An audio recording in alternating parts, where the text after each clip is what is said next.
تراویح کی نماز کیا کام کرنا ہے بھائی؟ اور تراویح 20 رکعتیں ہیں, 8 رکعتیں بولو نہیں. حضرت عمر سے 2 روایتیں, ایک 8 والی اور ایک 20 والی, کہ حضرت عمر نے کتنی دیکھو نبی صلی اللہ علیہ وسلم نے تراویح کی کتنی رکعتیں پڑھی ہیں, کوئی بے غبار حدیث میں ہمیں اس کا تذکرہ نہیں ملتا. بس اتنا ہے کہ 3 دن پڑھی ہے, بس کتنی پڑھی ہے ہمیں نہیں پتا. یہ ہمیں حضرت عمر کے عمل سے پتہ چلتا ہے, کیونکہ حضرت عمر بدعتی بولو نہیں ہو سکتے, کیونکہ انہوں نے جب جماعت سے 20 رکعتیں پڑھائی ہیں حضرت عمر نے, تو اس کا مطلب نبی نے ان 3 دن میں کتنی پڑھی تھیں. اور ایک ضعیف روایت میں اس کا تذکرہ بھی ہے کہ نبی نے 20 رکعتیں پڑھی ہیں. تو ضعیف روایت کی تائید جب خلفائے راشدین کے عمل سے ہو گئی تو وہ ضعیف بھی عملاً کیا بن گئی, صحیح بن گئی ہے وہ. تو حضرت عمر سے 2 ہیں, 8 بھی اور 20 بھی. 8 والی پر امت نے کسی امت نے عمل ہی نہیں کیا, کیونکہ وہ بالاتفاق مضطرب ہونے کی وجہ سے ضعیف ہے, سند کی وجہ سے نہیں بلکہ مضطرب, کیونکہ جو راوی حضرت عمر سے 8 بیان کر رہا ہے وہی کتنی بھی بیان کر رہا ہے, 20 بیان کر رہا ہے. اور جب ہم صحابہ کے دور میں دیکھتے ہیں تو ہمیں سب جگہ 20 نظر آ رہی ہیں, 8 کہیں بھی نظر نہیں آ رہی. تو یہ کیسے ممکن ہے کہ حضرت عمر نے 8 شروع کی ہوں اور کوفہ, بصرہ, دمشق, شام, مصر سب جگہ 20 ہو رہی ہوں؟ اس سے پتہ چلتا ہے کہ حضرت عمر سے جو 20 والی روایت ہے وہ صحیح ہے, 8 والی صحیح نہیں ہے. اور اس کی سب سے بڑی دلیل یہ ہے کہ موطا امام مالک میں ہے 8 رکعتوں والی, جو امام مالک نے نقل کی ہے, لیکن امام مالک خود 8 کا فتویٰ نہیں, وہ خود 20 سے زیادہ کے قائل ہیں, وہ تو 20 کے بھی نہیں 36 کے قائل ہیں. تو یہ کیسے ممکن ہے کہ کتاب کا مؤلف 8 والی ذکر کر رہا ہو مگر خود اس روایت کو وہ اس پر عمل نہ کر رہا ہو؟ ان باتوں کا کسی اہل حدیث عالم کے پاس جواب نہیں ہے. ترمذی میں ایک روایت پیش کی جاتی ہے امام احمد بن حنبل سے, یہ روایت ہے کہ اس میں کوئی مخصوص عدد ثابت نہیں ہے, جتنی چاہے پڑھ لو, لیکن امام احمد کی جو اپنی اصل کتابیں فقہ کی, اس میں امام احمد کے شاگرد جو امام احمد سے ذکر کرتے ہیں وہ ذکر کرتے ہیں امام احمد بن حنبل کے نزدیک بھی 20 رکعتیں مختار ہیں. سمجھ نہیں آ رہی میرا خیال ہے بات؟ تبھی فقہ حنبلی میں تراویح کی رکعتیں کتنی ہیں, 20. اور امام ابو حنیفہ کے نزدیک بھی. لوگ پتہ ہے مجھ سے کیا کہتے ہیں, لوگ جو ہے نا کہتے ہیں کہ یار آپ ان حدیثوں کا انکار کر رہے ہو جس میں 8 آتا ہے. 8 والی جو بخاری کی حدیث ہے نا اس کا تراویح سے کوئی تعلق نہیں ہے. بخاری میں آتا ہے نبی رمضان اور غیر رمضان میں 8 پڑھتے تھے, اس کا تراویح سے کوئی تعلق, وہ تو غیر رمضان میں بھی تھی.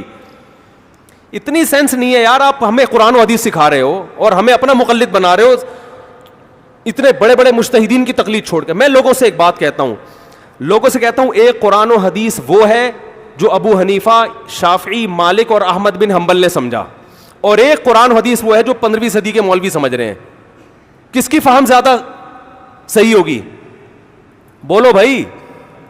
ایک قرآن وہ ہے جو انجینئر بیان کر رہا ہے حدیث, ایک حدیث کی تفصیل وہ ہے جو امام مالک بیان کر رہے ہیں, ابو حنیفہ بیان کر رہے ہیں, جن کی 80 ہجری میں پیدائش ہوئی ہے, تابعین میں سے ہیں, جو امام شافعی بیان کر رہے ہیں.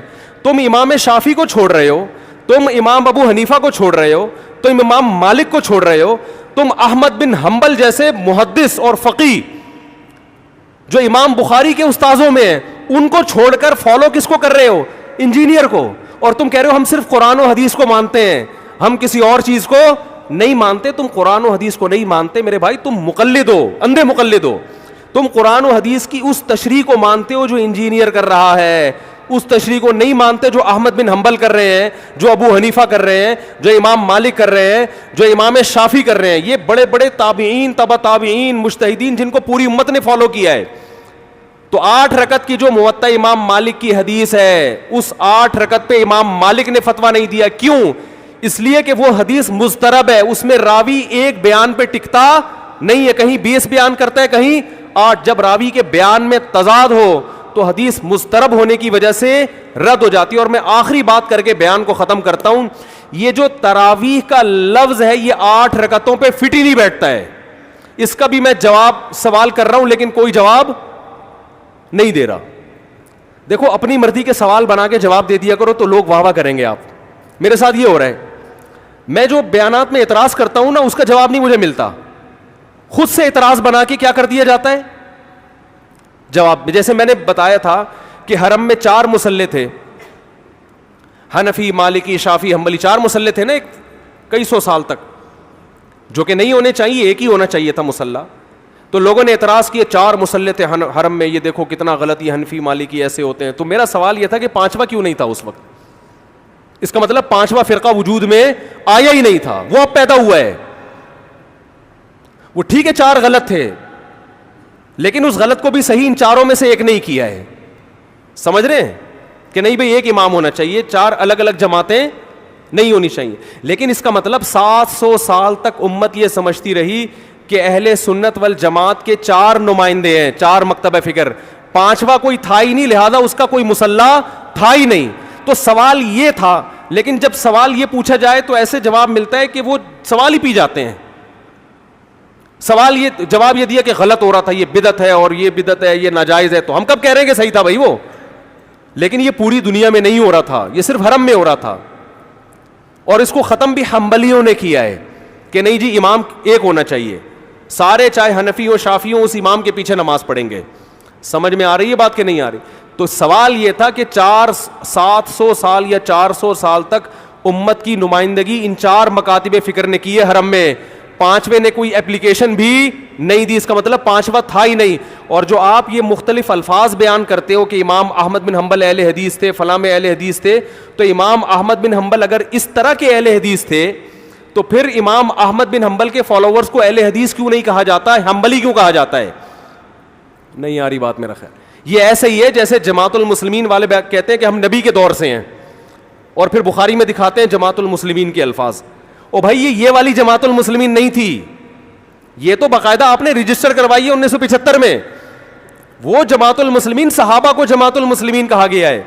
تو یہ جو اہل حدیث کا لفظ ہمیں پرانے وقتوں میں ملتا ہے, یہ محدثین کے لیے ملتا ہے, یہ کسی مخصوص فرقے کے لیے نہیں ملتا. پھر بھی میں اہل حدیث کو اہل سنت میں داخل سمجھتا ہوں, میں پھر بھی ان کو نہیں کہتا کہ جہنم میں جائیں گے, لیکن میں کہتا ہوں کہ آپ کم از کم اس چند 100 سال پہلے آپ پیدا ہوئے, آپ کی جماعت وجود میں آئی, ہم پھر بھی آپ کو گلے لگانے کے لیے تیار ہیں, اور ہم صدیوں سے چلے آ رہے ہیں. آپ ہمیں کیا کر رہے ہو؟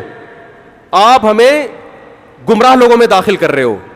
تو اسلام بہت پہلے بر صغیر میں آیا ہے, جس شکل میں آیا ہے وہی شکل ٹھیک ہے, بات کی چیزوں پر اعتماد نہیں ہوتا ہمیں. تو میں ایک بات کر کے بیان کو ختم کرتا ہوں. یہ جو 8 کا لفظ ہے نا, تراویح کا لفظ ہے, یہ 8 رکعتوں پر صادق بولو نہیں آتا. بہقی کی حدیث ہے, اور بھی روایتیں اس بارے میں, کہ اسلاف جب تراویح کی نماز پڑھا کرتے تھے, اسلاف سے مراد صحابہ تابعین, تو 4 رکعتوں کے بعد آرام کیا کرتے تھے. تو اس لیے 4 رکعت کو ترویحہ کہا گیا. کیا کہا گیا؟ ترویحہ. روح سے نکلا ہے, روح. استراحت کا لفظ سنا ہے آپ لوگوں نے, آرام. استراحت کسے کہتے ہیں؟ آرام. ترویح آرام دینا. راحت, راحت کا لفظ تو اور آسان ہے نا. ارے راحت کا لفظ نہیں سنا؟ راحت کسے کہتے ہیں؟ آپ کہہ رہے ہیں وہ اسے کہتے ہیں, ہمارے محلے میں رہتی ہے. راحت کہتے ہیں آرام, ریسٹ. استراحت, راحت. روح یروح ترویحا, باب تفعیل میں جب جاتا ہے آرام دینا. تو ترویحتن, کیونکہ 4 رکعتوں کے بعد آرام کرتے تھے, تو ان 4 رکعتوں کو کیا کہا گیا؟ ایک ترویحہ, یعنی ریسٹ ہے اس کے بعد. اب ترویحہ کا جو لفظ ہے نا, 4 رکعتوں کے بعد کیا ہو رہا ہے؟ ریسٹ. اٹ از کالڈ ترویحہ. سب کو پتہ ہے 4 رکعتوں کو ترویحہ کہتے ہیں. 2 ترویحوں کو عربی میں کہیں گے ترویحتان. کیا کہیں گے؟ جیسے رجل کا معنی ایک آدمی, رجلان 2 آدمی. عربی میں 2 کے لیے الگ لفظ استعمال ہوتا ہے, 2 سے زیادہ کے لیے الگ. تو اگر یہ 8 رکعتیں ہوتی تو ان کو محدثین تراویح نہ کہتے بلکہ ترویحتان کہتے, یا ترویحتین کہتے. کیا کہتے؟ 2 ترویحیں. اور ان کے بیچ میں ویسے بھی ریسٹ کی ضرورت پڑتی نہیں, ٹھیک ہے نا. 4 رکعت کے بعد امام بیٹھتا, بولتے چل بھائی آگے جلدی کر, جانا بھی ہے گھر میں ہم نے. تو ترویحتین کہتے, ان کو محدثین تراویح نہیں کہتے. اور تراویح کا لفظ ہے جمع. عربی میں جمع کم سے کم افراد کتنے ہوتے ہیں اس کے؟ 3. تو کم سے کم 12 رکعتیں ہونی چاہیے. لیکن تراویح بھی جمع کثرت ہے, جمع قلت. کثرت جمع اقصا کہتے ہیں جو بہت زیادہ جمع ہو. تو پتہ ہے 4 رکعتیں کافی زیادہ ہیں, تو ان کو تراویح کہا جائے گا. 4 رکعتیں تھوڑی سی بھی ہو تو ان کو تراویح 4 رکعتیں اگر 3 دفعہ آئیں گی تو اس کو بھی علی وجہ الکمال ہم پورے طور پر تراویح کا لفظ اس پہ صادق نہیں آئے گا. بات آ رہی ہے سمجھ میں کہ نہیں آ رہی ہے؟ سمجھ میں سب آ رہی ہے, لیکن گھننے بن جاتے ہیں, گھماتے ہیں. اب دیکھیں نا یوٹیوب پہ اس کا جو بیان آئے گا نا اس میں گھمایا ہوا ہوگا, اس میں گھمایا یہ اپنی طرف سے نکالا ہوا ہے. اپنی طرف سے نہیں بھائی, بہقی کی حدیث ہے, مصنف ابن ابی شیبہ کی روایتیں ہیں, آپ دیکھ لو. اس میں لوگ کہتے ہیں حوالہ کیوں نہیں دیا مفتی صاحب نے. آپ انکار کرو, میں حوالہ دوں گا انشاءاللہ. آپ انکار کرو کہ ایسا نہیں ہے, ہم ٹائم بچا رہے ہیں اپنا. وہ مجھے کہہ رہے تھے نا اس بحث میں کہ مفتی صاحب آپ دلیل دو, جو دعویٰ کرے دلیل اس کے ذمے ہے. میں نے کہا دلیل اس کے ذمے اس وقت ہے جب سامنے والے دعوے کا انکار کرے. میں نے ستار بھائی کو میں نے کہا کہ ستار بھائی تم نے 1 لاکھ روپے لیے ہیں. ستار بھائی کہہ رہے ہیں نہیں, ہاں لیے ہیں. تو مجھے کیا ضرورت ہے میں گواہ پیش کروں کہ دلیل دوں؟ وہ مان رہا ہے. تو یہ سب مانتے ہیں.